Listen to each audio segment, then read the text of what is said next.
The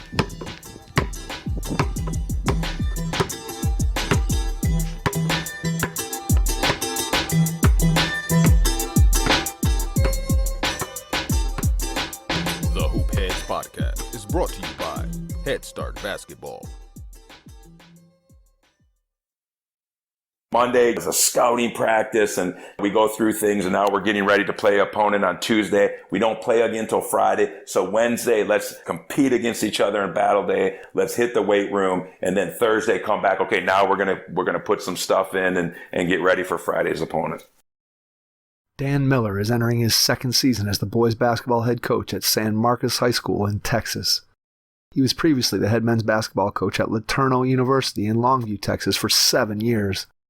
Miller guided LeTourneau to 3 20-win seasons and 2 NCAA Division III Tournaments, while compiling an overall record of 110-64. Miller also spent time as a college assistant and as a head high school basketball coach at Seven Lakes High School in Katy, Texas.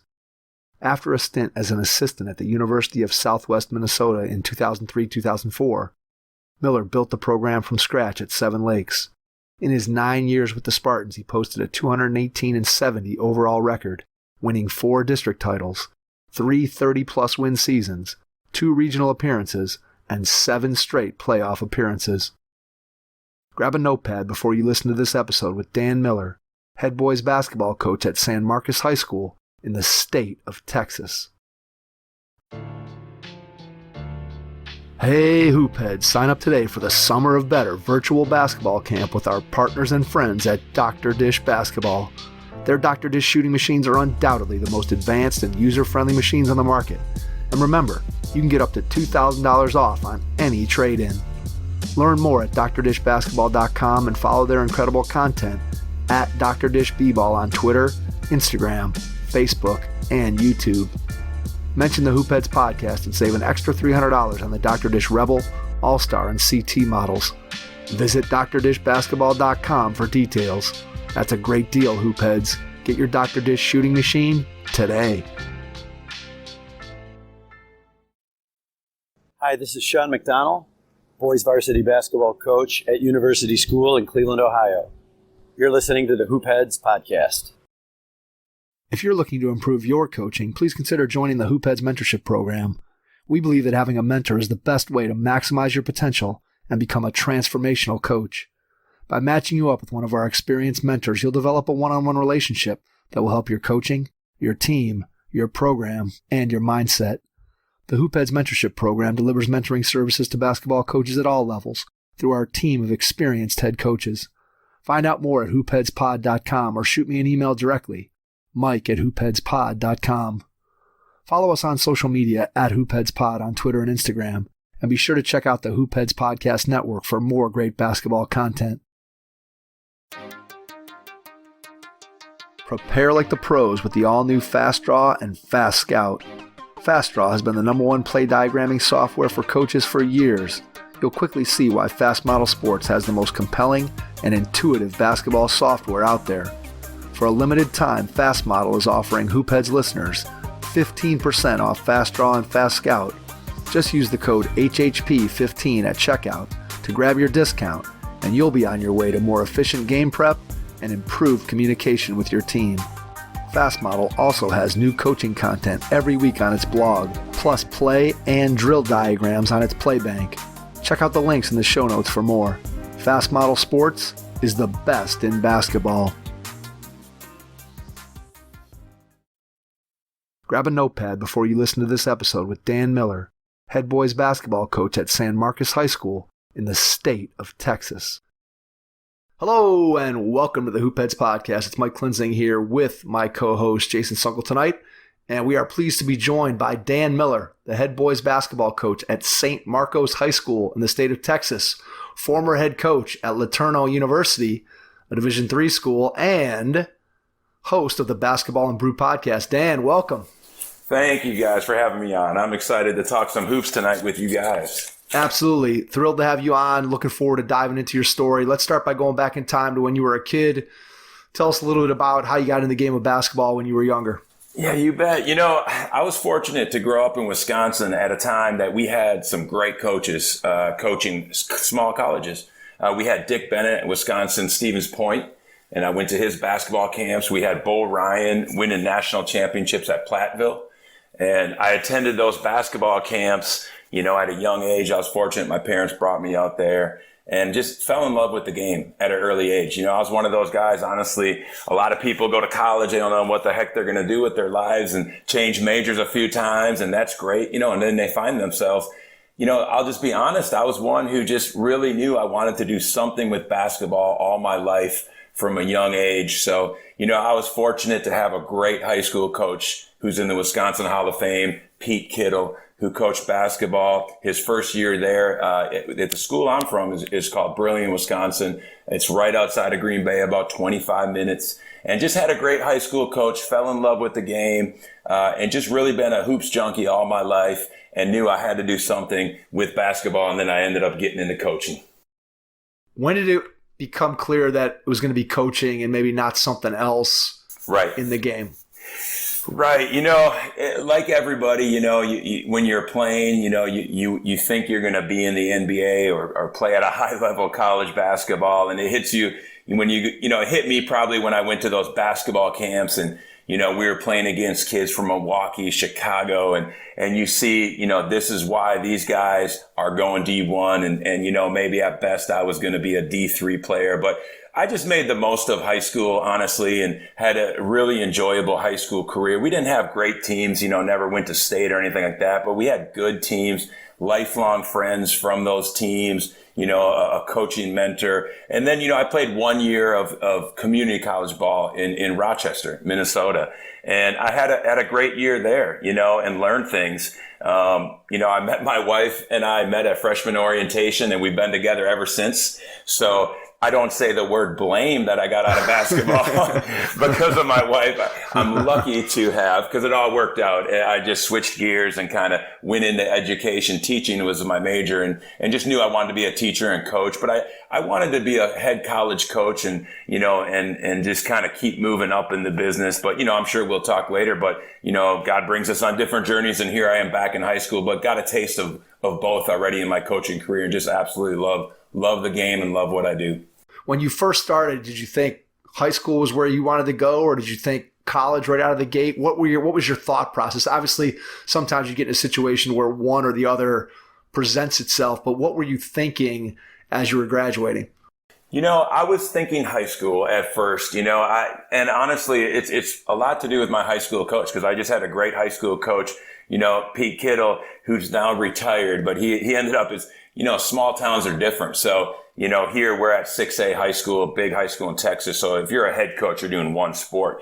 Well, our coach, he ended up being, after I left, the head football coach, head basketball coach. He won state championships in both, actually, because it's a small town. He did a great job after I left. But really, he just was a great role model. And I'm real fortunate to play for someone like him who really was ahead of his time as far as I was concerned, and relationship driven, teaching you how to be a student of the game. So I wanted to, be very similar to him and run a high school basketball program. But I also, to be honest with you, I also had my eyes on college, just because at a young age, like I mentioned, I was inspired by Dick Bennett, who's Tony Bennett's dad, and then seeing Tony go on to have success, in coaching. So I definitely wanted to get to that college level. And I was very fortunate to be able to do so and run our own program at LeTourneau. What's something that you take from your high school coach that still is a part of your coaching today, or that still influences how you approach coaching? Yeah, the thing that still stands out to me is he cared about us as people first and basketball players second. And never did he, diminish how hard we need to work on the court and put time in.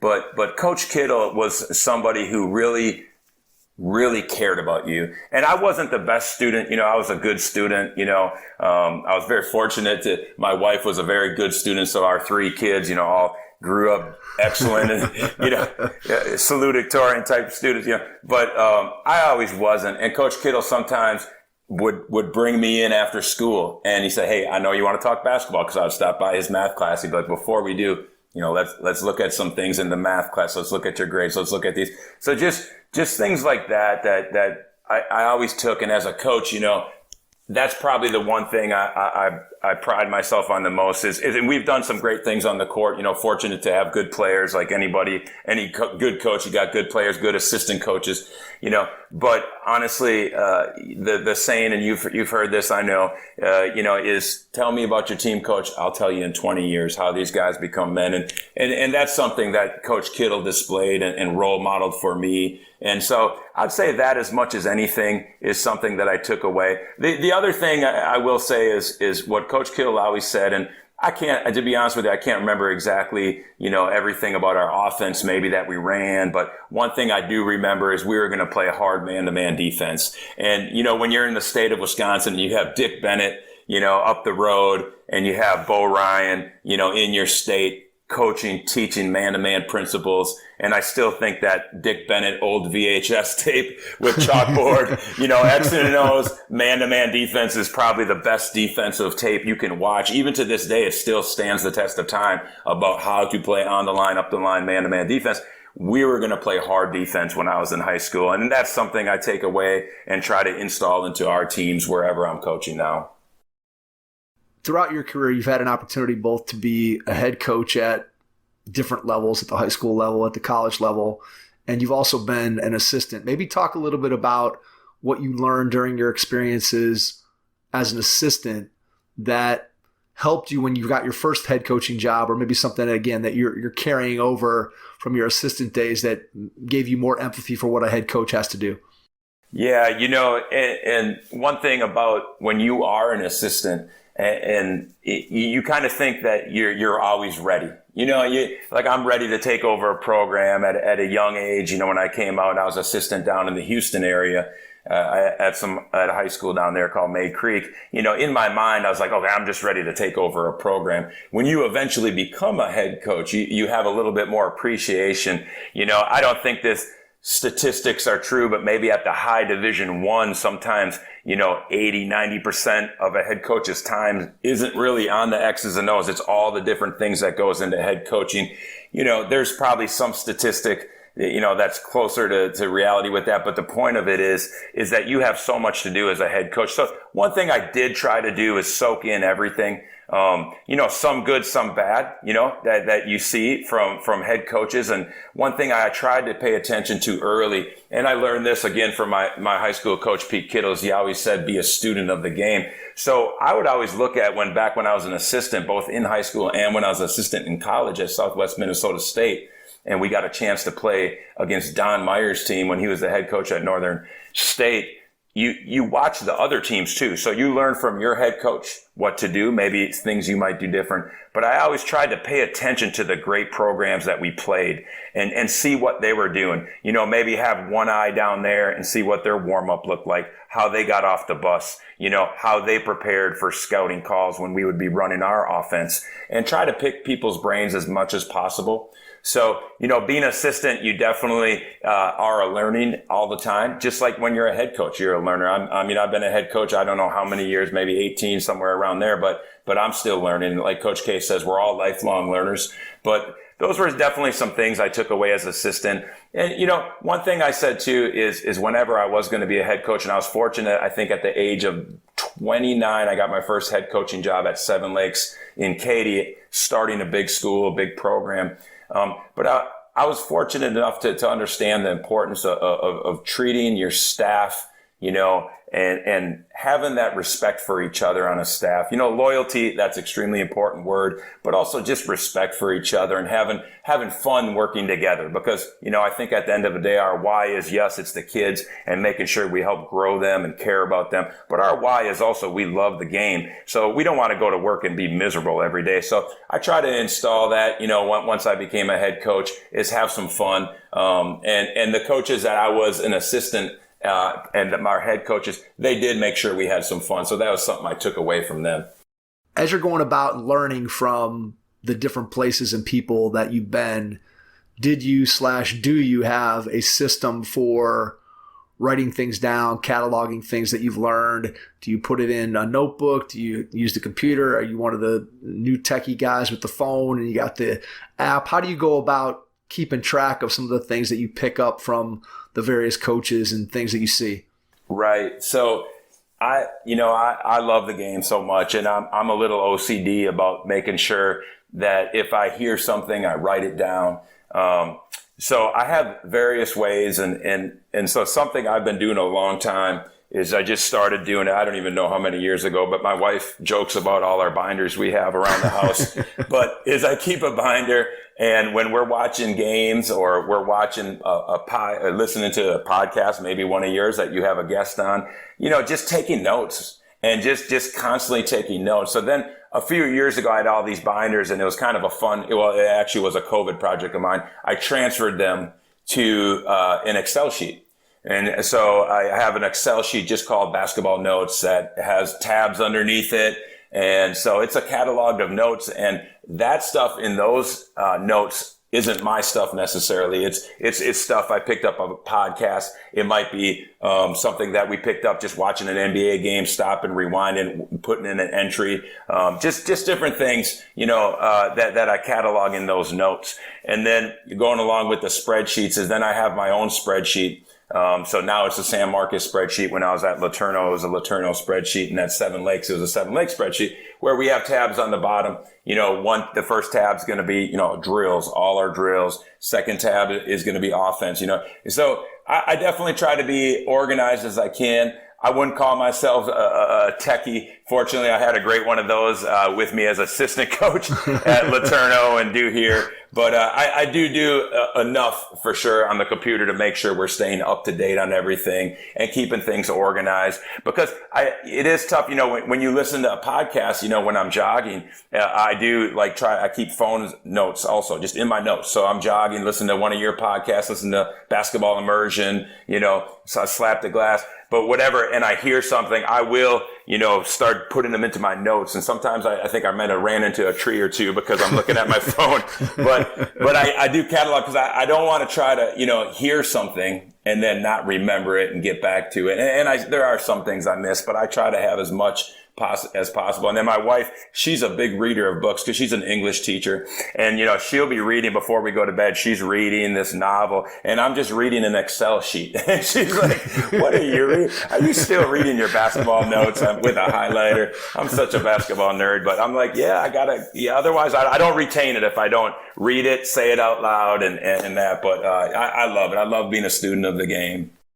You have to have a system, I think, for recording things. Otherwise, it's really easy for stuff to get away from you. I know when I'm reading, if I read a book and I don't have a notebook handy, or sometimes I'll even go and I'll just read the book straight through and then go back to it and take notes and try to pick up things that can help me. If you don't have a system, it gets really, really difficult. You talked a little bit about that Excel spreadsheet. You talked about having, your plays on a particular tab. How often do you go back through your plays, the things that you have, or your drills, the things that you're putting together on that Excel sheet, and sort of evaluate, hey, what do I have, or the things that I can take out, or the things that I need to add to it? Because I'm assuming that you have an Excel spreadsheet that's at the ready. In other words, one that's very current, that, hey, this is what we're doing right now. So how often do you kind of go through that and look at it and say, okay, we need to take some things out, we need to add some things? Just what's the process there?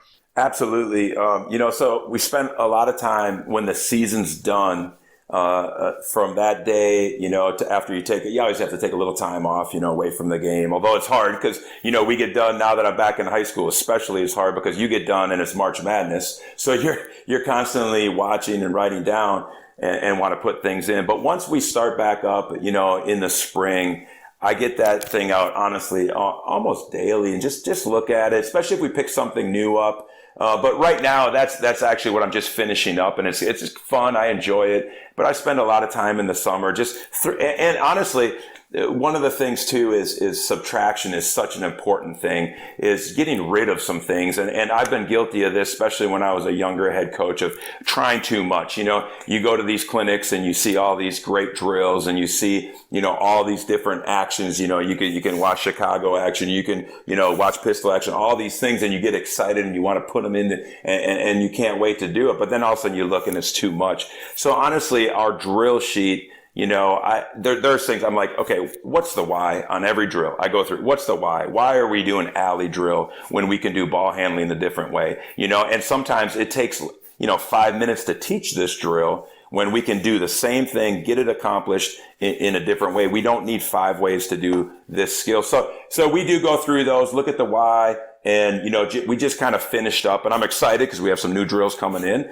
Simplified things. We made a shooting chart, which I'm excited about. We sent it to our guys yesterday, and they're already started. We got a couple shooting records, but we said we put 8 3-point drills. This is what you need. We have spot shooting, we have shooting on the move, we have some shooting off the bounce, but most of it is on the move, catching that drive and kick. But here are the 8 shooting drills from threes we're going to do that you can do in your individual or small group workouts. And then we have 2 team 3-point shooting drills, and that's 10. And that's how we're shooting threes. Let's get a lot of them off. So I looked through it. We had like 30 shooting drills. That's just too many. So, I do, going back to your question though, I look at it a lot and go through it a lot, just like we have our depth chart. And, at the high school level here, we have a varsity, a JV, and 2 freshman teams. So we keep that thing, on it's a separate spreadsheet. But, we go on that a lot. And college coaches, of course they do, because it's, especially with the transfer portal and the way things are going there, that's a 365-day roster building thing that you do. In high school, it's not maybe as much, but you're still looking at it and moving pieces on that depth chart. When you're putting together your drills and you're looking at a particular season, do you have a core set of drills that you do pretty much every practice? Like, let's say for your first 15 minutes, we're going to go through this set of drills. Or do you like to mix up the entire practice plan day by day? Which kind of your thoughts on that? Yeah, and there's, I truly believe there's not a right and a wrong. You have to be you, but you have to also know your team, know your audience on how you want to do things. There are some coaches who will have the same format and just plug in some different drills to accomplish that all year long. And that's the way they do things, and that's great. There are other coaches, who are going to just mix it up all the time. Today they may start with shell drill, and then tomorrow they may start with skills. We try to be consistent with a core part of our practice, but we also do mix up some things. One thing we have is what we call our battle practice, and I can talk on it if you want in a little bit, but the battle practice is in there once a week where we go through this list, and we change the list a little bit, but we compete, divide the team. If it's our college team, divide them into 3 teams. High school, we might, our varsity and JVs together, divide them up, and then they stay on that team and they go through all these drills and competitions. But a typical practice for us, we start with our Be Solid drills. We have 5 pillars of play, and our very first pillar of play is always protect the ball. So we got to value the basketball. I think that's how you start offense. I don't care if you're fast, slow, flex, drive and kick. If you're turning the ball over a lot, you're not going to be a winning program. So we protect the ball. So every day we do some type of what we call Be Solid drill. It might be baseline, pivot, bounce pass. It might be our Spurs passing series. It might be a different type of passing, 4-corner passing, but just to get it moving, to get our mouths going, to be 2-handed, 2 feet, to start practice. And then from there, we get things moving up and down a little bit. But I am someone who, the more I've coached, is the more live play that we have. So I really believe, Coach K says the best teacher of the game is live play. And so we do a lot of competitions in our practice, like everybody, but we do play 5-on-5 a lot.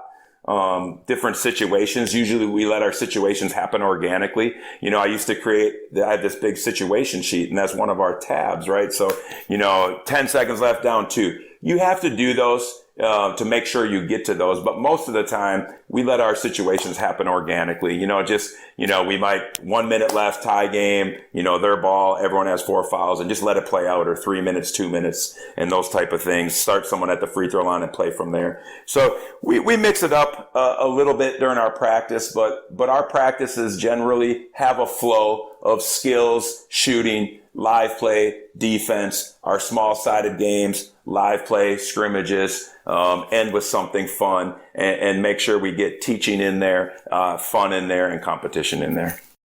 The process for putting together a practice plan when you're doing it at the college level versus when you're doing it at the high school level, the same, different, pretty similar, the amount of time you're spending on it, just maybe compare and contrast the two.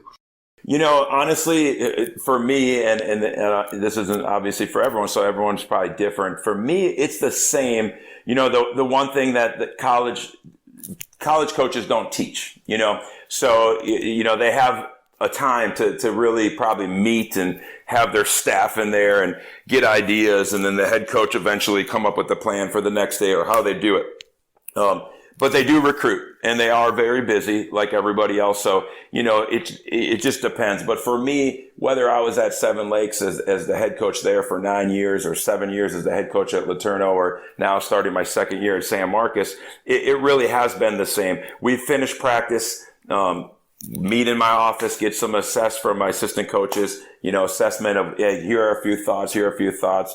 And then some coaches like to plan it before they leave. I like to honestly sleep on it. The next morning, one of my favorite things to do would be get up, have a cup of coffee, prayers, and then boom, I'm on that computer designing that practice plan, printing out. It's on the desk. That's the first thing to start the day. And okay, let's do what we need to do today. And whatever time practices, everything's ready. But one thing, it kind of staying along that college versus high school is, people get caught up in levels, and we always are telling our players, don't get caught up in levels, at D1, D2, D3, wherever you're being recruited, it's a good place. It's college basketball. And that's the same for coaching. Whether you're coaching youth basketball, high school basketball, college basketball, there are great coaches all across the board. And some of the best coaches that I've coached against, on staffs have been on the high school level. And then same with the Division III level. We're Division III and you're coaching against Terry Butterfield at UT Dallas, or you're going up to Whitman and coaching against their staff. These coaches, it don't matter if they're D1, D2, or D3. They're Hall of Famers. I mean, they're great coaches. So, and that's kind of how I treat it. Wherever you are, you want to make it big time. So we try to do that and make sure these San Marcos players have that experience, get a great practice plan. And that's what we're doing when we're designing it. It's a great point that you make, and it's one that I know we've talked about a lot here on the podcast when it comes to thinking about the levels, not just typically, I think we think of that as for players, right? Where, hey, as a high school player, what level are you going to play at? And we all know that there's a huge focus on you got to be a Division I player because that's what everybody sees on TV and that's what everybody's familiar with. But there's such an opportunity for players at so many levels to find the right fit and to have a great experience at whatever school they end up going to at whatever level. And I think the same can be said, as you mentioned, for coaches, where that's one of the things that we've honestly enjoyed the most about this podcast is just the fact that we've gotten to talk to coaches at the high major level, and we've gotten to talk to coaches who are coaching at the youth level or coaching at the high school level. And the amount of insight that any one of them can provide, it has nothing to do with what level that coach is coaching at, because there's great coaches, as you said, at every level. And no matter where you go, you're going to find yourself challenged by the coach who's sitting on that other bench across from you. And there's no question, after talking to coaches for whatever we've been doing now, 4.5 years, that the amount of knowledge out there at the game is just, it's incredible at every single level, no matter where you are. Let's go back in time to when you first got that job at Seven Lakes. I'm assuming that was a brand new school, brand new program. Yes. So not only are you getting, that's your first head coaching job, correct? Yes. So not only are you getting your first head coaching job, but you're not stepping into a situation where things are already in place, which I guess could be a good or a bad thing, because you kind of got to shape it in the way that your vision was. There was nothing for you to break down in order to be able to start over. So just talk a little bit about that experience, what you remember from, let's say, your first week or two on that job, and just kind of what you were feeling and what some of the things were that you had to do that maybe you didn't even realize, hey, I didn't even know I was going to have to do this. Right. If a coach is out there listening and you ever get a chance to open a program, high school, and be the very first coach, go for it, because it is a great opportunity to really put, we all talk about culture, establishing a culture, but it even goes beyond that, just the brand. And, I was really fortunate, our athletic director, his name was Kevin O'Keefe. He passed away, so God rest his soul, but great man. He took a chance at me at 29, some college assistant coaching experience, but no high school coaching experience. And there were a lot of very qualified people who wanted that job, but he took a chance. He must have saw something in me, But what was exciting about that job of just starting was just building that culture and doing things right. Now, You are right. There was so much, right? So, you order basketballs, but you also need a rack, and, figuring that out, like, what the hell are we going to do with these things, right? So, like, I remember that mistake, but. Hey, I can tell you what you do with them. You can do what I do with basketball camp. You put them in hefty contractor bags. Those are the best. Those are the best things I've found for hauling basketballs in and out of your car and through gym doors and everything else. They're cheap. They don't rip. Hey, no, Mike. What? You get bags donated to you by the recreation. I did get some bags. I did get some bags donated to me this year, but I prefer the hefty contractor Listen, bags. I want Took me you a to while. know. Wait, I got to tell you this, Dan. There was these bags that Mike used. I swear, there was. I had to go like 7 years where he was using the same bags. It was pretty impressive. It was pretty impressive. And then I think there was one summer I was like, Mike, I think it's time to get new bags. I think although I will say, in my own defense, I was mobile with the basketball, so I had to put them in and out of cars and drag them in and out of gyms. If I was in a gym, I would far much more prefer a ball rack. Let's put it that way. And I will say, I think Mike's new plan is he tells them all to bring their own basketballs, and it actually works really, really well. He doesn't have to. That's smart. That's been one of the best. That was one of the best COVID learning experiences I ever had. Because I was like, okay, I guess I can't bring camp balls, so let's just have everybody bring their own ball and see how that goes. And oh my gosh, now the cleanup of camp is so much easier than it ever was. The kids just bring their own ball and they leave. Camp ends are gone. I bring like one bag of balls for the kid who occasionally forgets, and I'm done. So yeah, it's that was one of the positives of COVID for me. So and see, Dan, I told you I do every once in a while jump in. So I love it. No, I'm just envisioning Mike looking like Santa Claus with that bag of basketballs over his shoulder. Well, he did used to look like that, but then he started to when his children got older, they just started bringing them in for him. So okay, I like it. I like it. So Utilize them. Got to put the family to work without question. Yep. Without Delegation. question. That's it. All right. So jump back to Seven Lakes. Yeah. No. That's good stuff there. I just think that first year was just a blessing in that I had a great assistant coach, Matthew Brayton, who's now the head coach at Katy Taylor. So it was definitely a we thing, building Seven Lakes, and we were fortunate enough the next year to bring on Shannon Heston, who was the current coach at Seven Lakes, which I'm really proud of that he took over after I left. And then, just establish a good staff with guys like Todd Kanabe and Wes Cole. And we built something at that school, in basketball and got people excited. And one thing we did is we did it collaboratively as a staff, and we put up things that would be important. And one of the things that we saw in Houston that wasn't big back then was student sections. We went to basketball games and the year before, because we got hired and we kind of had like a little bit of year to figure things out. And, so I got hired right about the playoff time kind of feeling like I was going to get the job. So when I went to the playoffs, I just wasn't too impressed with the student sections, especially being from Wisconsin, coming off coaching college basketball in Minnesota. So that was one of the things I wanted to make sure to do, is build that student section up. And we took pride. We built up the Spartan Crazies. We had just excellent student sections, and that's probably one of the things that a lot of people, when they talk about Seven Lakes, we have some great teams, but they say right away, man, your student sections were great. We had these theme nights, packed gyms.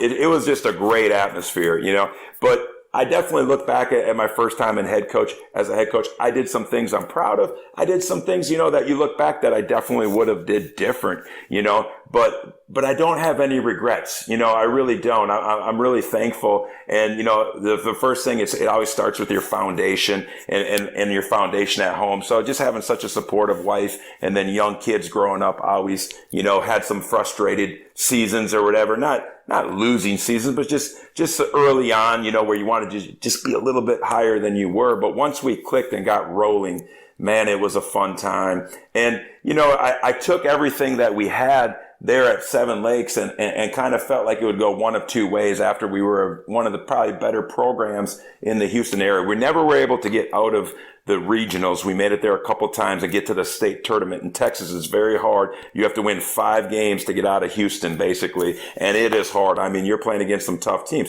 We had some opportunities. We got there. I felt like we were eventually going to get out, but I said to my wife, could we stay here? I could do this forever, but I always have had this urge to go be a head college coach too. Well, I applied for a couple of years, didn't really get anything back. I'm like, we're being successful at a big high school in Texas, but you know how it goes with college coaching. You have to have that in, and my connections were a little bit more on the high school level. And anyway, it just happened to be that I ended up getting that LeTourneau job, and it was tough to leave Seven Lakes. But one of my favorite things about leaving it was that my assistant coach took over. The assistants stayed there. And they were able to carry on the Spartan way, is what we called it. And I'm very proud of that. Just like when I left LeTourneau, James Wallace stayed there, did a fabulous job this year. That's probably as much as, from a coach to coach standpoint, is like as much as the players have done great things. Just from a coaching standpoint, I'm really proud of that, what my assistant coaches have done. All right, let's circle back before we get to sort of the process of that got you to LeTourneau. Mm-hmm. Tell me a little bit about how you put together that staff at Seven Lakes as a brand new coach, right, brand new program.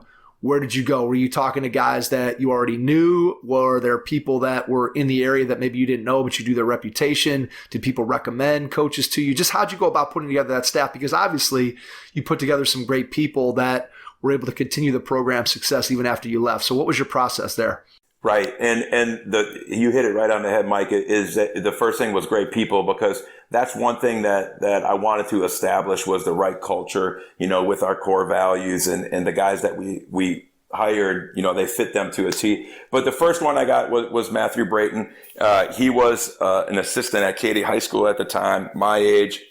I knew him a little bit just from working some basketball camps together.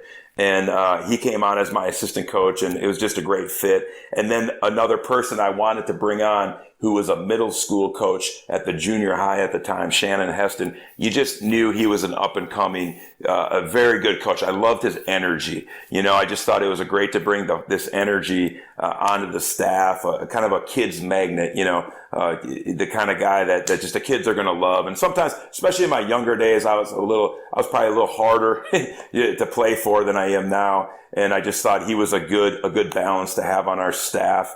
And then we were able to get Wes Cole, Todd Kanabe, just both really good teachers. That's what impressed me about both of them, honestly, is they can teach. They loved basketball. And then being able to hire them, I knew that would transfer to basketball. And Wes Cole he's a future head coach down there. Todd Kanabe's now a principal down there. So we just had a heck of a staff. We even had some football coaches like Jason Sanders on our staff.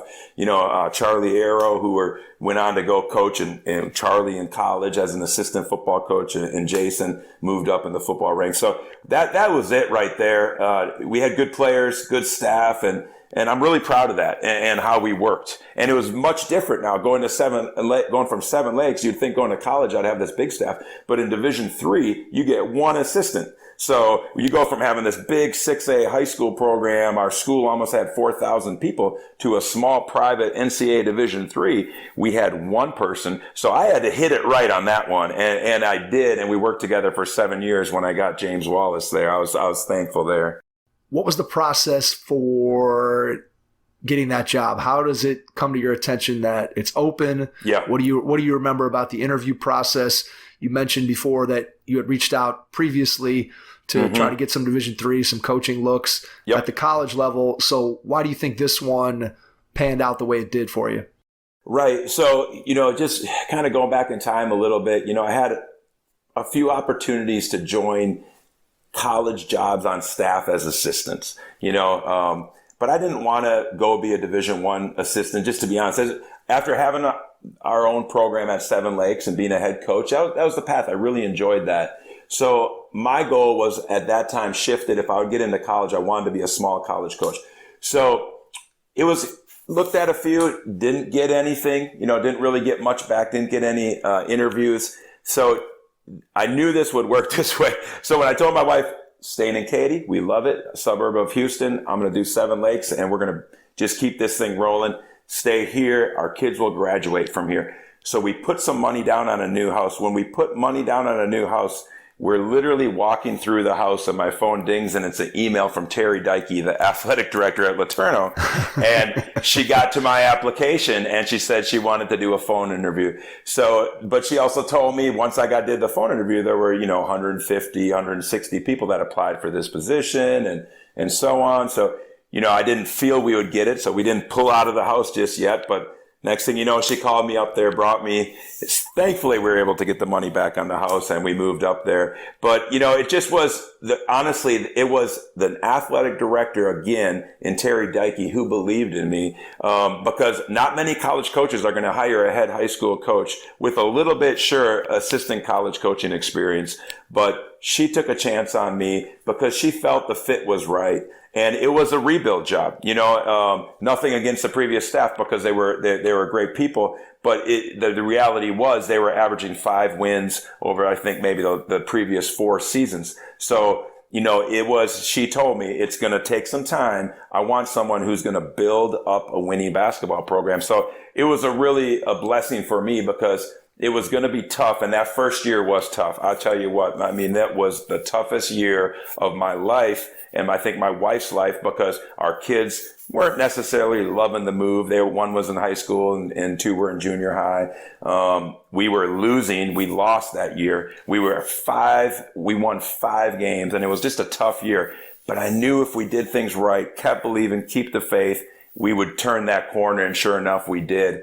So that was the process, and I'm just thankful to Coach Dykey that she saw what we did at Seven Lakes and thought we could do that also at LeTourneau University. When you first got there, was the key turning around the internal culture combined with bringing in better players? How would you balance those two in terms of what was more critical, at least in that first year or two? Obviously, eventually, both of those things are really important. You can't win big without either one of them. But just initially, which one did you think was more important? Right, man, that is a great question. Because it really, the answer is somewhere in the middle, but it's a great question because, when I came there, you could feel a sense of I don't want to say the word failure in basketball, but just not winning, they didn't know how to win in the daily things, but you also could feel that, especially after going through that first year of playing in the league, we don't have the guys that can beat these top teams, and, sure, we can always coach better. And I felt like there were some things I didn't do a great job of that year. And so I'm definitely not putting it on the players. I'm putting it on myself also. But so it was a big learning curve for all of us, but we identified some people we wanted to get. And it was a unique situation because I had 2 targets and they both played for me at Seven Lakes. And I was thankful that we were able to get them both. Jeff Martin he transferred in from Murray State as a point guard because he walked on at Murray State, for 2 years. And then he came and was our point guard for 2 years. Culture changer, having him at LeTourneau that second year. And then Alec Kohoff, who played at Seven Lakes, was just a great shooter. And he was just going to college, making 10 threes at Texas State intramurals. And I said, hey, I know you're enjoying that frat life, buddy, but we need you to come play Division III basketball. And he did. And, those 2 guys, along with a lot of other players I could name, really helped turn that thing around and the culture. But man, that is a great question because it's a combination and of culture change, players change, your growth as a coach, all those things, and getting through year one. And, it's just kind of like teachers now. I see a lot of turnover in teaching, at least here in Texas. I think it's kind of hit some other states too. But I think a lot of it too has to do with, these they come out of college and they go 1 or 2 years and it's tough and they want to give up and their friends making maybe a little bit more money in the business world and they leave teaching. But I feel like if you can get through those first couple of years, you're going to see the rewards of helping kids every single day as a teacher and those lifelong rewards. And that was the same at LeTourneau. We had to stick through it. We had to get through it. James and I did, along with the players that stayed. And we flipped that thing and it was so fun doing it. Your first impression is everything when applying for a new coaching job. A professional coaching portfolio is the tool that highlights your coaching achievements and philosophies, and most of all, helps separate you and your abilities from the other applicants. The Coaching Portfolio Guide is an instructional, membership-based website that helps you develop a personalized portfolio. Each section of the Portfolio Guide provides detailed instructions on how to organize your portfolio in a professional manner. The guide also provides sample documents for each section of your portfolio that you can copy, modify, and add to your personal portfolio. As a Hoopheads Pod listener, you can get your Coaching Portfolio Guide for just $25. Visit coachingportfolioguide.com/hoopheads to learn more. So when you started recruiting and you're thinking about changing the culture and upgrading the talent level, what were some of the intangibles that you looked for in players, whether it was through conversations with the players and their families, maybe with their high school coach? Just what were some of the things that, obviously there was a level of talent that you wanted to bring in on the basketball floor, but what were some of the characteristics that were important to you that you felt like, man, if the guys I'm bringing in have these things, that's going to enable us to turn it around? Yeah, another great question. The first one, honestly, is toughness. We just needed some tough guys that are going to defend, at a high level and rebound and take coaching and just, grind it out and trust this process. So we really looked for some tough guys. And, that first year, we were recruiting so hard. We were, and honestly, it's a tough balance because in Division III, you can recruit 365, unlike D1 and D2. So you don't have the budget for it. So that first year, I think I spent a lot of our own money because I was like, we are going to recruit. So we would practice and we would go out as much as possible. And James and I were in Dallas. We were in Austin. We were in Houston, and we were looking for guys. The other thing about it is it's a little different in that we brought in a big recruiting class. We had big numbers. We actually had a number that we had to get to from our AD on our team,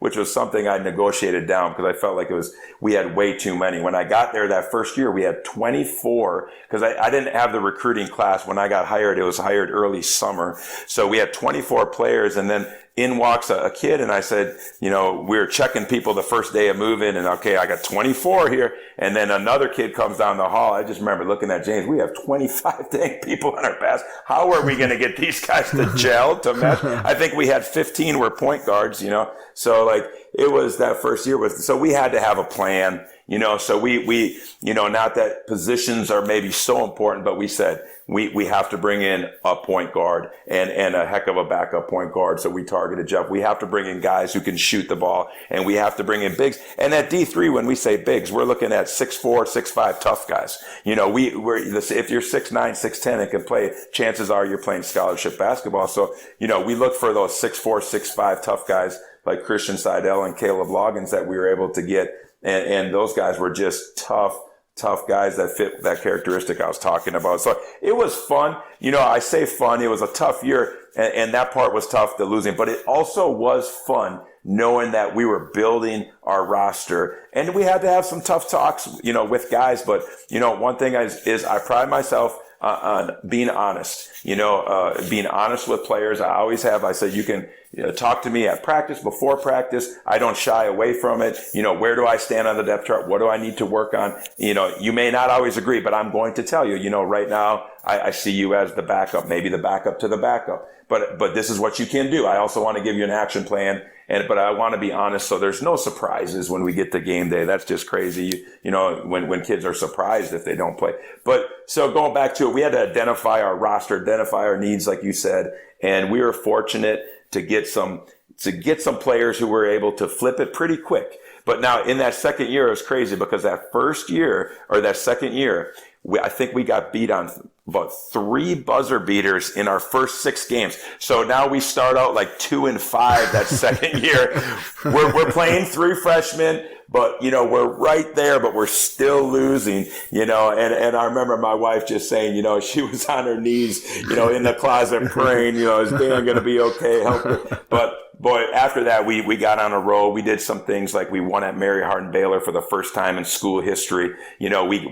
We got some sweeps on the road, which hadn't happened in years at LeTourneau, and then we did some things, when we got into that conference tournament that second year. The third year, we were hosting the conference tournament with the best record in the AFC. So it was fun. It was a lot of fun. Was there one particular moment where it turned that you can remember? Can you pinpoint like a specific, when this happened, yes, I knew we had things? Yes, I absolutely can. We were at Mary Hardin Baylor, and that was what I referred to as winning on the road. The year before, the first year, I'm not a math major, but I couldn't even come up with the number that we lost by at their place that first year because it was high, and they just spanked us so bad. So that second year, we returned to Mary Hardin Baylor with this new young team. And our school had never won there. And we went toe to toe, possession for possession, great game. And we ended up pulling out the game in a close game at the end. And I just remember looking at James, my assistant, and just saying, we're doing this. We have these guys, and they're young. These guys get it. And it was fun. And that was that moment. So I actually can. And that's a great question. I can look back and remember that. When you think about the totality of your run there, if you had to pinpoint one or two things that really directed your success, that led to the type of program that you were able to build, what would those one or two things be? Yeah, I think if it's from an X's and O's standpoint, it was the way we played offense. We played at a fast pace. One year we averaged 94 points per game. I think it was maybe year 4, but we consistently averaged 87 or above. And we have a team in our conference. When I was at LeTourneau, we had a team, Concordia, coached by Stan Bonowitz, great coach, good friend of mine, who plays trapping, full court press, fast pace, led the league in scoring maybe 7-8 straight years or something before we did take over that title, and I think we led it 3 years. So it was that pace. It was nothing like all of us coaches. There wasn't anything that I invented. I studied, a lot of Notre Dame's concepts, and brought them to us, but maybe tried to get our guys to do them at a faster pace. Get the ball up the court in the scoring zone and look to get things in the fast break. And then I do think we were, a little bit ahead of it, in our league at least, of flowing and not calling sets and plays, of just giving the guys that freedom and, off what we did in practice with our skill development, our 3-on-0 and playing with trust and telling our guys we believe in them. You shoot the ball because we believe in them. And they did. I think we were a high scoring offense. We had some great players, when we got Nate West, who became National Player of the Year, for example. But I would say from a basketball standpoint, that was it. But then the second thing, and this is probably something that we had at Seven Lakes and we had at LeTourneau, and I feel it now, especially in year 2 here at San Marcos, is the connectivity. The guys just being connected and really understanding the word brotherhood in basketball, teamwork, just however you want to say, getting that synergy, being unselfish. We would do things, like watch film and pause it. Some, buzzword might be a culture clip. But we would look at our bench and just see every single player standing up and cheering. And, that's what we had at LeTourneau. That's what we had at Seven Lakes. And that's what we have here at San Marcos. Guys not only loving their role, but starring in their role. And I would say that's the second thing that I would point to. So maybe that fast-paced offense, but then that's for sure that connectivity on our teams. I'm sure that the fast pace helps you in the recruiting process when you're talking to players and saying, hey, we're going to get up and down, we're going to get shots up, and we're going to run. Most players, I think, would probably prefer to play that way as opposed to the grinded out, maybe old school style of basketball. So I'm sure that certainly was a factor. And then you start talking about that connectivity piece and the culture and just building a team where guys are together and they're rooting for each other's success. How do you go about doing that? And is the process different at the college level versus the high school level? Because it's kind of interesting at the Division III, right? You've got much more contact with them during the season, right? But yet, once the season ends, then you're kind of done, and you can't do anything with them again until the next season rolls around. Man. Versus high school, obviously they have more demands on their time. You're teaching, they're going to class, and they have homework, and they're living at home and families and all the other things that go along with that. But then you do have more access to them in the off season in terms of player development and building those relationships. So just maybe talk a little bit about how you go about building that connectivity, both how you did it in college and how you do it in high school.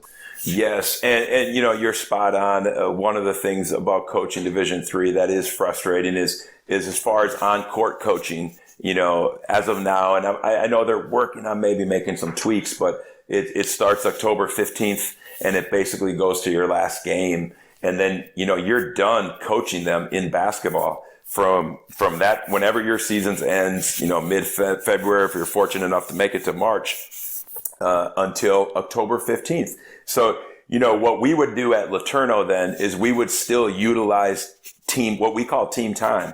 It might be something like doing community service together, coming out to my house for a cookout in the backyard and, having a little video game tournament or something, So we did as many things as we could, off the court during our off season.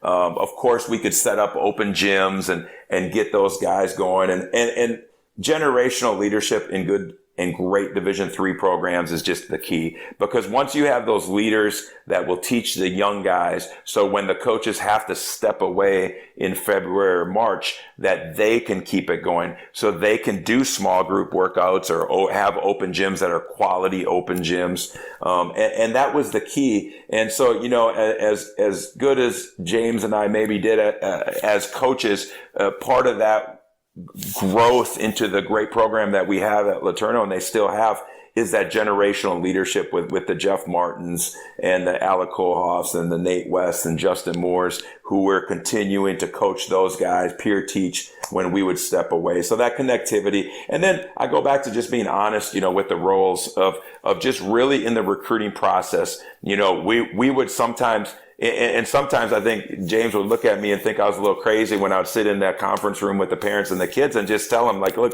I don't know if you're going to get in the game as a freshman. We value you. We love you. But right now we have 8 guys in that gym that are playing open gym that are really dang good. But like, if you can fight and grow and go through it, maybe as a sophomore, you'll be in our rotation. It was rarely that we promised anything. There were a few guys that we just knew, we knew Justin Moore would come in and play, but my point is just being honest, and it wasn't for everybody. There would be people who would drive back to Houston and say, forget that. I want to go somewhere, where coaches tell me I'm going to play. Right. But the guys who did come, so it wasn't a surprise when they were fighting for their spot and maybe didn't get it. And we're the guys up cheering on the bench and going and fighting for their time. So I would say that's part of it. High school is a little bit different with you have multiple teams. So like, you're a gatekeeper of 4 teams as a head coach, right? So, you have that roster building and that generational leadership sometimes looks like we have a great senior class coming back to San Marcos. We're really blessed, but it's fun when I see those guys. We just had a incoming freshman basketball camp last week, and our whole varsity team, stayed and we're teaching these incoming freshmen, and you could see the excitement when things clicked with these freshmen. So, you can see that connectivity start. So once again, if you get your leaders really loving it, buying in, your leadership circle on your teams or in your program or having fun, as a coach, you don't have to do much else after that. Just keep them organized and get them in the right spots. When you finish at LeTourneau, what's the thought process behind leaving there where you had built a successful program at the college level to come back to San Marcos and pick up again as a high school coach? Just walk us through the decision process, which I'm assuming involved your wife and lots of conversations and discussions. Just tell us a little bit about that process. Right. Man, these are great questions. The thing with that is there are a lot of people this past year, that was probably the number one question people ask, because, usually when people leave a college program, they're either retiring, get fired, or are moving up. And I did none of the 3. We had a very good team. In fact, we had a great team coming back, which made it actually surprising, a little more easy to leave, knowing that my assistant would get that job. But we just knew, my wife and I, that it was time for a change. We had been there 7 years. We had been through, just a lot of stuff, in life in 7 years, just things that go on. And we just knew that we needed to take our family to a new place. And it wasn't maybe like we left because of family. We wanted to live somewhere that we enjoy so much. And we love Austin, Texas. Ever since we've been to Texas, we love Austin. And San Marcos is 30 minutes south of Austin. It's a river city. It's a beautiful city. So I wasn't looking. But my youngest son was going to be a freshman in college, which he was this past year. So my wife and I were going to be empty nesters. We just got done with COVID, and you go through a lot of thinking and stuff with COVID. And so my thought process was we could try to go, up and get a Division II job, which, we might have been able to get. There's no doubt about that. I had some interest, and some athletic directors talked to me about those jobs over the last couple of years when I was at LeTourneau. But we didn't want to go live in a small town somewhere in a different state. We love Texas. We love Austin. And I loved my time back at Seven Lakes when I was a head coach there. Make a long story short, I guess I'm kind of babbling about it, but basically we just knew it was time. And when we heard San Marcos was open, I talked to the athletic director, who was a very successful football coach at Denton Guyer, John Walsh. His son was a quarterback at Oklahoma State for 3 years. He left Denton Guyer to come here the year before. So that told me he sees something in San Marcos from an athletic standpoint. And then when he talked to me on the phone, and the principal, who I love, Denisha Presley, she and Coach Walsh offered me this job. It just felt right. And Monica and I just had to come see the city in person, of course, together, and she fell in love with it. And then another great blessing is she teaches English. So for the first time ever, we're on the same campus, which can be good, can be bad, right? Husband and wife on the same campus. But no, we actually love it. We love work. We drive to work. It's staff development right now. Come on, somebody. But we drive to work together today and drive home together. What were some of the questions that you had for the administration there at San Marcos before you decided to take the job? What were some things that you wanted to make sure were in place that you felt were critical to being able to build the kind of high school program that you wanted to build? Yeah, that's a great question. So this is kind of wild. We were really just looking to move to the Austin area when we decided this is the area we wanted to target. I said I didn't want to have a small school job. To be honest, I wanted to have the 6A high school level in Texas is a great level. It's high level basketball, and you get your athletic period every day and can work with the guys in the summer. So I just wanted to see what was open. But once the only job that I knew, a friend told me San Marcos was open, I just wanted to make sure we had the right leaders in place from an athletic director standpoint, which was definitely a check with Coach Walsh, and then administration with our superintendent, who's awesome, and our principal. And you could just feel from Dr. Cardona, our superintendent's message, that this place here in San Marcos, this suburb, this river city, is a sleeping giant in all things, and it can be a great place. So that was it. And a lot of people say, because we have two Division I guys who are seniors. One's committed to Texas State, and then we have another high major player in Malik. And, I bet you kind of really went back because you have those players. And this is my honest truth is I didn't even know when I talked to Coach Walsh that those guys were here and they were going to be juniors. I didn't even really know. I just looked at Max Preps. I saw they didn't win. When those guys were sophomores, it was COVID year, but they had a losing record, didn't make the playoffs. So I thought, hey, great, let's turn that program around. They got a good AD. And Coach Walsh just told me on the phone, he said, hey, you're going to have some good ones. Now, it doesn't take long, a couple clicks on the internet to say, oh, God, we're going to have some good ones. And we sure do, because they are some great, not only players, there's great young men. But so that was really it. And it's fun. But, we had to take a team here. It was opposite of Seven Lakes where they had 0 record. They never played a game before. In the past, they hadn't made the playoffs here in a couple of years now. So now you're going back in and kind of going back to your first question about players, culture, which one's important. Well, here we were blessed. We had the players. We had to change the culture. And we had to get the culture to understand the process of basketball, because what we had is a lot of talented players here in San Marcos, but they didn't necessarily, and it was nothing against the other staffs or anything like that. It's just, but they just needed to learn the process of winning and what that goes into and what a true brotherhood is all about. And once again, great assistant coaches and excellent players. So we're excited. We think we're going to have a really good team this year also. Did you have individual meetings with players when you first got the job? Yes, I did. And in fact, those were great because I was able to go get down here in the spring and meet the team. And then I was able to get 3 weeks, which is kind of rare, where Coach Walsh, he's like I said, great athletic director, right? He was able to, because I wasn't at a previous school district, so I wasn't teaching class. So when I resigned from LeTourneau, I was, basically out of a job, and they took care of me really good at LeTourneau, and my assistant coach got the job there. But he was able to bring me in, so I would travel down here and coach the guys for Monday, Tuesday, Wednesday, and then I would go back to LeTourneau and help out there a little bit with the transition. So it was a really great, I think it was 4 weeks of that. A lot of driving, 5-hour drives.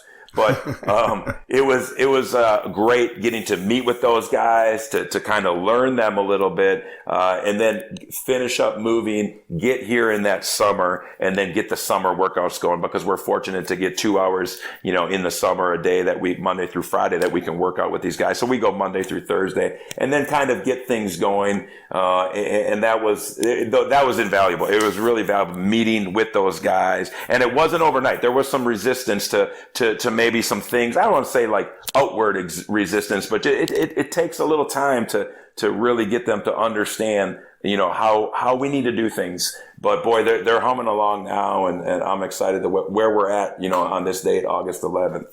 You mentioned earlier about your battle practices. I know that's something that I'm sure coaches who are listening kind of have maybe questions or kind of pique their interest. So tell us a little bit about what those look like. Yeah, absolutely. So, we'll have our battle practices. And what we did at Seven Lakes, and then we did this past year at San Marcos. So just a little bit different in college. In college, we would have about 15 guys. So we would divide 3 teams of 15. So one year we had 5 seniors. So often it'd be the 5 seniors, it'd be the 5 freshmen, and mix up the sophomores and juniors. I even ordered black uniforms, practice uniforms for our battle practice. And so the seniors would wear, they like those black ones. So they would wear the black Jordan uniforms, and then the other guys would flip to blue, flip to gold. At LeTourneau, we had 3 teams, and away we went. So what we do with our battle practices is it's very competitive, first of all. I'm not exaggerating when I say sometimes I make the joke, like, hey, if there's not blood, it wasn't a good battle practice, or if a jersey didn't get torn, right? Because we do have a rebounding component in there where it gets pretty physical. But so what we do is typically we come in, like a typical practice, we stretch, we do just a little bit of skills. I mean, not long, because our drills, the why behind them isn't just to have a winner or loser. The skills are going to be a passing, a drill, a 2-on-1 drill, a shooting drill. All the components of basketball are built in there. But then what we do is we award points. And so you have to have good managers to keep the score, or your assistant coach can keep the score. But what it is we have the practice plan. Okay, and we'll have our drills, speed passing, turn to corner layups, Phoenix drill, 2-on-1 drill, shooting drills, cutthroat. We'll do 5-minute rebounding, Kentucky transition, ball side, help side. Then we'll do zone battles, 5-on-5, man battles, 5-on-5, and then we end with king of the court. And it almost never fails that the tiebreaker between the 3 teams is going to be free throws. So then we finish it with these pressure free throws, and we don't tell them the score. We put them all on the line. And then we'll say, I'll usually have my assistant coach. So if we're at LeTourneau, it'd be James or maybe it'd be DeMarcus or Jimmy. Now they read off the scores. And sometimes I don't even know, because I'm coach. I have a good idea, but sometimes I don't even know necessarily if it's really close. And they'll say, today, this team, is our winner of battle practice, and boom, they're off to the side. And then the other 2 in second place is, the blue team, in third place is the gold team. And we don't run, I'm not a big one in sprints anymore. I understand if coaches do that, that's fine. Rarely we don't do our conditioning without basketball drills. The one time we do those at the end of battle practice. So the team that got third place will run a deep 6 down and back, and then the other team runs a deep 2 or 4. It's just more because they didn't win, and then we all come together. So it's competitive, it's fun. And we do the drills, we're live in it, and it's just to kind trying to crank up the intensity on each other. We're not putting a focus on scouting. We would do them on Wednesday. So in high school, so on Monday, is a scouting practice, and we go through things, and now we're getting ready to play an opponent on Tuesday. We don't play again until Friday. So Wednesday, let's compete against each other in battle day. Let's hit the weight room, and then Thursday come back. Okay, now we're gonna put some stuff in and get ready for Friday's opponent. How do you prepare for a particular opponent? How much film are you watching on the other team? And then how much of that work that you do on the film do you share with your team? Yeah. So, obviously in college you have synergy, and it's just such a great thing. So you can definitely make the clips as however you want. So when we were at LeTourneau, we would have team offense that we'd show them, team defense, their main actions. And then we would be able to go into personnel, show 5-6 clips on, their starting point guard and so on. And, so in high school, you don't have as much access, although with Huddle, such a great, and it just keeps getting better. So I hadn't been on Huddle in a while, being in college for the last 7 years. I've been on it a little bit, but mostly dealing with synergy, which, is great. But Huddle has come a long way, and it's a lot better. And, most coaches are sharing film. One component we don't have in these districts down here, and finally this district we do that we're going into this year, but is just having that automatic share. I just feel like, it's kind of silly, going three different loops to go get a film when we're all probably going to get it anyway, right? So Let's just dump it all in the same thing, thing, and just have it in there and have at it. But so to answer your question, how much, we'll go over with the guys. It's a little bit trickier to clip out personnel clips in Huddle in high school than it was in college, but we'll sometimes watch a quarter of their game and then have clips on their main actions and then have clips on their defense. And that's something that I've improved on, as a coach is really watching their defense more this in the past year here. And we're going to bring that out more this year, especially with the scoring ability we have on this team is how to attack them. How are they playing ball screens? How are they playing, dribble drives? Are they gapping? Are they denying? What's the tagger doing? How can we move the tagger? So those are things that we'll do with our guys. And we're fortunate this year to have a very veteran team, year 2 of our staff being here too. So I think that we can get a little bit more in depth this year with film. No, that makes sense. I think especially the more experience you have on a team, right, probably the more they can handle when it comes to being able to understand. First of all, they have to have a grasp on what you're doing. I think that's always the number one piece is it doesn't do you a whole lot of good to spend a lot of time showing them the other team's offensive and defensive schemes if they don't have yours down. So if you have an experienced team, then that gives you that leg up, and then you can start to focus maybe a little bit more on what the opponent does so you can counter that. As you start looking ahead towards the future and building the program, just tell us a little bit about your philosophy on building the youth program in your community. What does that look like for you, and how you envision getting that organized, and what have you already done to this point? Yeah, and you guys, first of all, I just want to say great job, all you do for youth basketball. I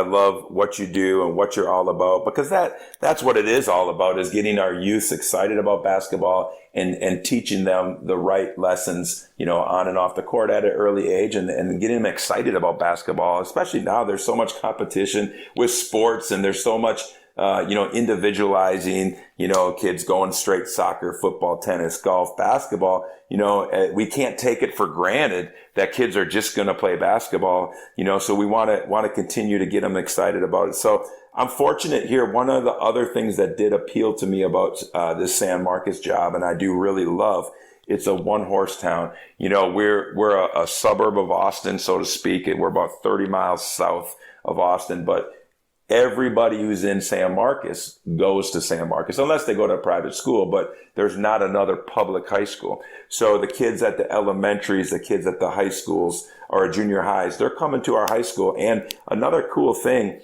that we have in place here is our 2 middle schools. They don't have mascots. They're not the rattlesnakes or the cobras. They're the rattlers, and that's what we are.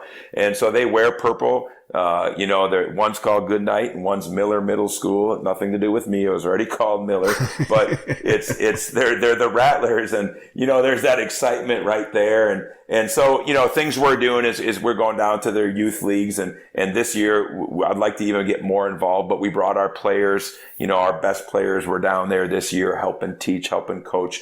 We're down there. We ran a mini Rattlers program, brought the young kids in, and they could come up, and we were coaching them, and we want to continue that. Brought them all out for halftime of our game, and they were so cute. It was hard to go in the locker room with our guys. I just wanted to watch them all get out there on the court. But then, of course, we're doing our basketball camps and going down to the middle schools. This year, it'll work better with my athletic period to be able to get down there. Last year, it kind of coincided with our varsity athletic period, so I couldn't get down there maybe as much. But this year, I'm excited to get down there and once it's basketball season, get working with them. And no, that's it. Especially if you're going to be at a place, and we plan on being here a while. I really, we love San Marcos, so we want to build it up. And honestly, one of our championship standards is leave a place better than we found it. And that's, when you go in the, Subway with your guys, and I know you do the same thing. You tell your kids, right? Let's leave it better than we came. Let's throw trash away. And if you see someone else trash, throw that away.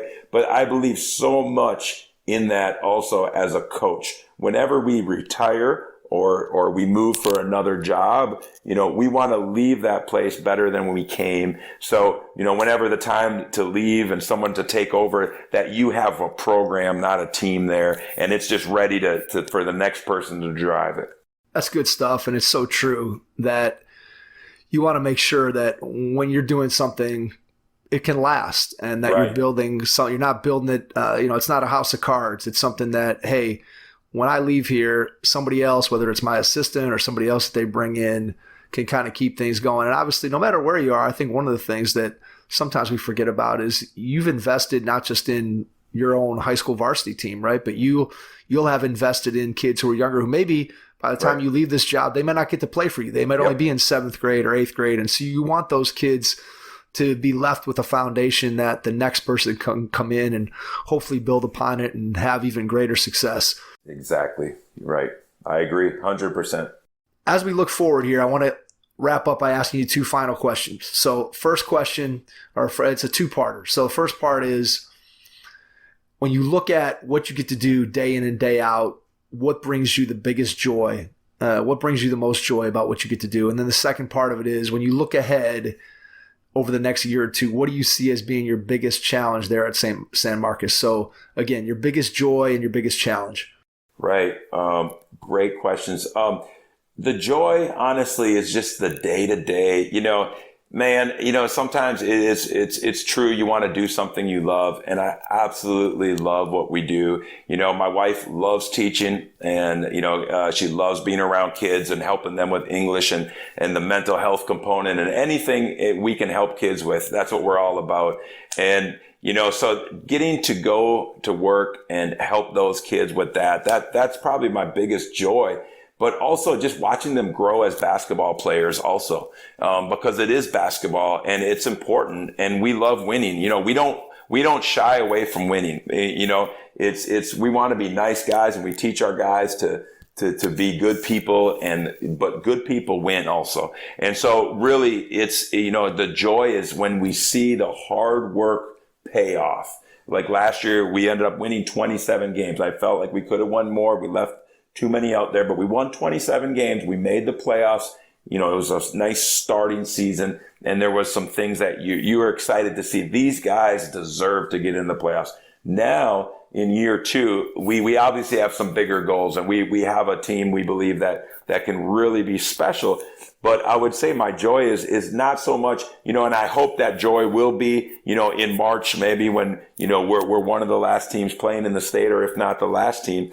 But it goes beyond that. My joy is just today when Caden Gums, one of our players, texted me that he hit 59 in Miami shooting, which is a 5-minute, you know what I mean? Just in the sun. And these guys are putting the work in because they know what we do in August is going to determine if we're playing in March. So my joy is really just seeing these guys get that. And just doing it with my staff, who are just great people, great friends, and it just brings me joy every day. The next question is honestly a pretty easy one just because of where we're at in San Marcos. We're building a culture, and these first 2 years are great. But then behind that, just the depth of players, we're definitely going to have a big talent drop for a couple of years. It just is what it is. Good kids going to love the game, but it is what it is. We have 2, probably really 3 Division I players on our team this year, and a couple other guys in our senior class who might be able to play small college basketball. So that next year, we probably won't. We may have 1 or 2 guys, for sure, 2 guys I think that can play college basketball, but not the high level Division I college.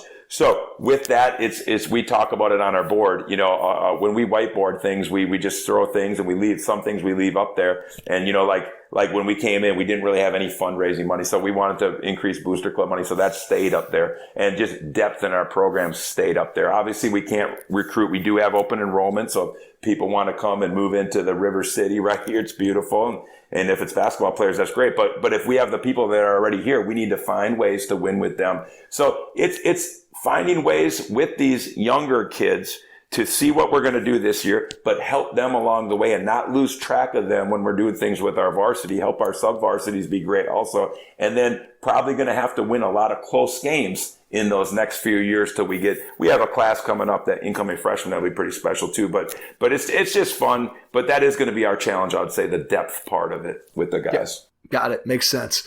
Dan, cannot thank you enough for taking the time out of your schedule tonight to jump on with us. It's been a lot of fun. Before we get out, can you please share how people can follow your program? Tell them a little bit about your podcast, where they can find that. And after you do that, I'll jump back in and wrap things up. Absolutely. And first of all, really appreciate you guys, just having me on, Mike and Jason. You guys do a great podcast and you're awesome and you help grow the game. I hope you know that, because it's a lot of work what you guys do, but you're growing the game and it's awesome. I don't have any personal social media, but we have our basketball team, Rattler MBB at Twitter.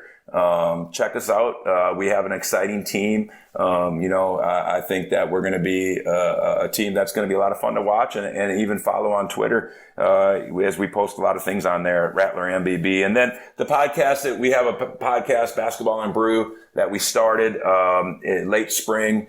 And we just do it every few weeks and have some coaches on there and just kind of talk and took a little page out of what you guys are doing and doing it down here. It's Basketball and Brew. They can come on and have a coffee or a brew, however they want, and just talk a little hoops. So that one is on Twitter at Basketball and Brew, and our YouTube page is Basketball and Brew also. If you get a chance to listen to Dan's pod, make sure you do that. Highly recommend it. And Dan, again, thank you for jumping out with us. Good luck as you continue to build the program there at San Marcos. And I know you're going to do great things. You've been successful everywhere you've been, and I know that's going to continue. And to everyone out there, thanks for listening, and we will catch you on our next episode. Thanks.